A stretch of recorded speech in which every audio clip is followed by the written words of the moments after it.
Today, I will be reading to y'all Chapter 8, Catering Trucks from my memoir, Black Bottom Bred, published by my company, Black Bottom Bred Publishing.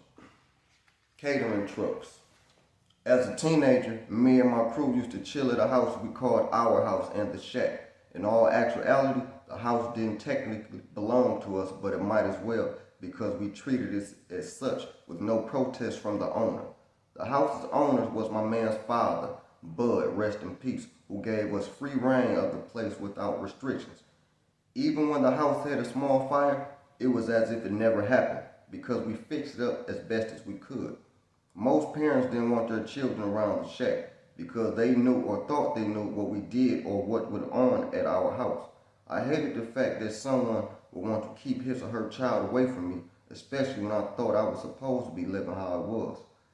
Back then, I couldn't see anything wrong, but now it's known to me that when a 13 or 14-year-old is making grown-up decisions, that's not normal in any type of way.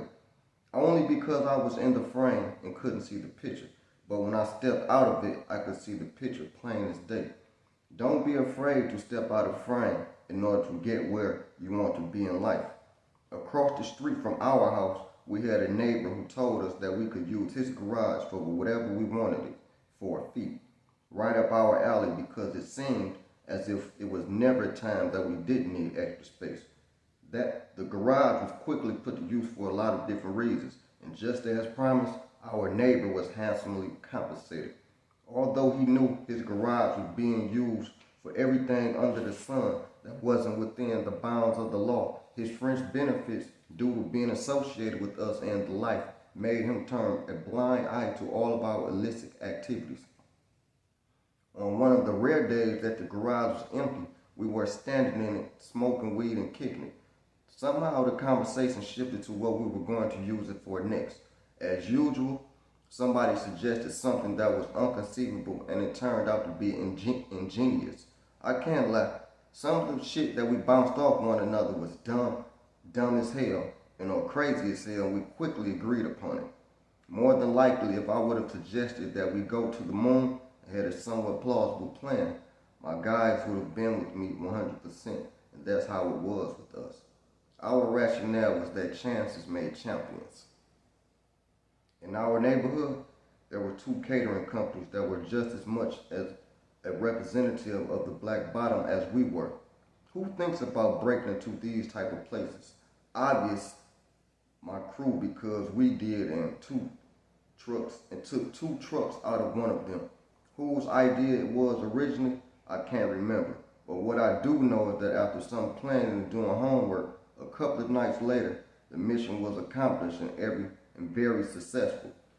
For those of you who don't know, a catering truck has the capacity to hold a large variety of foods. Unloading and or watching it being done would trip you out just to know how much food could neatly be packed in and on the vehicles. By us striking at night, the trucks were fully stocked for the start of the next workday. That wasn't enough though, because we filled the cabs with boxes until it was barely room to drive. Not even 20 minutes later, we were in the alley unloading the trucks and transferring the goods to the garage. It had to have been an hour or more that it took us to empty the trucks. After abandoning trucks and leaving them running at one of our many spots, we retired to the shack without even examining our catch. Early the next morning, I was awakened by Lario and G, who were both smacking as they chewed and loudly crumpled the chip bags in their hands. A person couldn't tell me that they weren't purposely making noise. These two guys looked as if they just left the local corner store minus the brown bags. In their hands, they held hot chips, candy bars, Slim Jims, honey buns, chicken sandwiches, and pops. In the hood, or basically anywhere else, that there couldn't have been a better breakfast for the block. I remember asking where mine was, only to be told the following: if you're hungry, you better get your ass up and go across the street and get you something to eat. Y'all need to get up anyway because we got shit to do. Lario said and made reference to Stank, who was still sleeping on the couch. I nudged Stank to get up, then all of us left our house headed to the garage. As is typical with some, not all guys though, Guys from the hood, I started smoking a blunt before I even thought about washing my face, let alone brushing my teeth. When we stepped inside the garage, I couldn't believe what I was looking at because I would have never thought that we unloaded that much stolen stuff the night before. The whole garage was full of damn near every snack one could think of. The exact number of pops, bottled water, and juices was never known, but it was way more than a lot. It was at least 300 or 400 sandwiches of all kinds, and that's no lie. What I still can't understand is why there were so many loaves of bread when it was no meat to go with it. Since we had no refrigerator of any kind in the garage, I decided to give most of the sandwiches away, and that was not a problem doing so. The sandwiches were put in a truck and we sat eating and passed them out. The neighborhood children were simply loaded up and we told them to take their stuff home, and not a single parent returned any of the food. Also, the people who we dealt with got full as well. We did that all day, and probably at 3 o'clock or so that I finally decided to brush my teeth. And now that I think about it, I probably bought a new toothbrush every day if it wasn't any on hand from a caper. Right on the side of the truck, I opened a bottle of water, toothbrush, and toothpaste, then did what I was supposed to have taken care of upon waking up hours earlier. In hindsight, I have to say that our little garage store had to easily been worth $20,000 if not more. We would have eaten off that for months had we not given so much away. In less than 90 days, we went from being the neighborhood lowlifes and troublemakers to sort of pillars of the neighborhood in our little area. And I'm going to share with you how. A little more than 2 weeks went by before anybody found out what was in the garage. How the secret was revealed, it is a mystery to me. But once the cat got out the bag, there was no putting it back in. Then with us, people made it their daily business to know what we were up to. So we knew sooner or later people would know what we had. How quickly the table had turned, because the same people who wanted us persecuted and or prosecuted were now the same people who wanted us to help them. While we were out and about, somebody's child would come up to us and say their fathers and or mothers wanted to know if they could have this or that out of the garage. The shit was hilarious and we made jokes of it. I would flat out say no, but let the shorty know that they could have whatever they wanted and to get it themselves. We had to end that practice soon after catching some of the little ones taking boxes of stuff, which clearly was too much for them, most likely for their parents.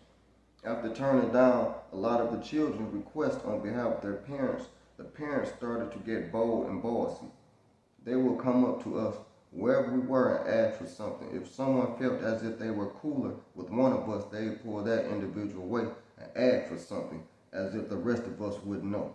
All of us told them yeah, because it was nothing. On top of that, we'd tell them to meet us at the garage at a certain time so they can get what they wanted. For about 5 months, we ate out of that garage along with others. The whole time we had the goods in the garage. It wasn't a lock on the door, and it was a known fact that on any given day, all of us would be gone all day or for days at a time. And believe it or not, it wasn't a problem with people stealing from us, with the exception of us catching a few youngsters taking more than they were supposed to. They were basically babies, so we didn't mind for real. From the catering truck experience, I got away with a small glimpse of human nature. I guess survival and self-preservation by any means is universal law number 1. The elders who condemned us for surviving the way we knew how surely survived the way they knew how. That was by asking for a handout without having prior issues of any kind. Those issues had been up because they knew damn well that the food was stolen. I witnessed parents going against their better judgment and morals to make sure that their children had food in their bellies. A woman who was a faithful member of the church that sat on Du Bois and Hendry was against the life and everything that came with it, told me, if I don't accept this food from y'all today, I won't be able to deliver the good message tomorrow. With that, I was happy to help her in any way that I could. She's going to remain nameless to protect her integrity, and I'm going to let sleeping dogs sleep.